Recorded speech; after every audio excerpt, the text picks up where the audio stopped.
Viral siswa asuh adik sambil sekolah di Garut, Capsek sebut bantu orang tua.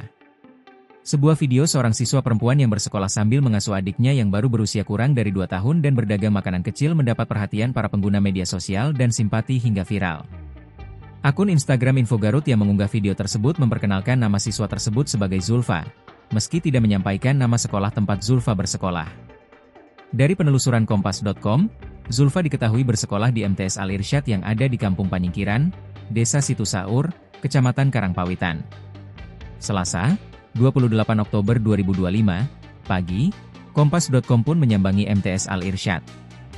Namun, sayang Zulfa sedang tidak bersekolah untuk memenuhi undangan podcast di Jakarta setelah mengisi program acara di salah satu stasiun televisi nasional usai video tentang dirinya viral di media sosial. Reni mengakui, siswa yang ada dalam video yang viral tersebut adalah Zulfa, siswa kelas 7 di sekolahnya. Menurutnya, Zulfa memang kadang ke sekolah sambil mengasuh adiknya dan berdagang makanan kecil. Namun, itu tidak setiap hari. Menurut Reni, Zulfa mulai sering dititipi adiknya saat sekolah sejak masih kelas 6 sekolah dasar yang masih di bawah naungan Yayasan Al-Irsyad.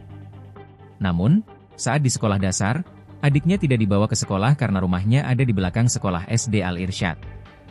Reni menceritakan, Zulfa adalah anak kedua dari 3 bersaudara dari pasangan suami istri Ade Maruf dan Aliyah.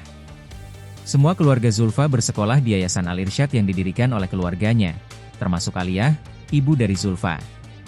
Sehari-hari, orang tua Zulfa bekerja serabutan.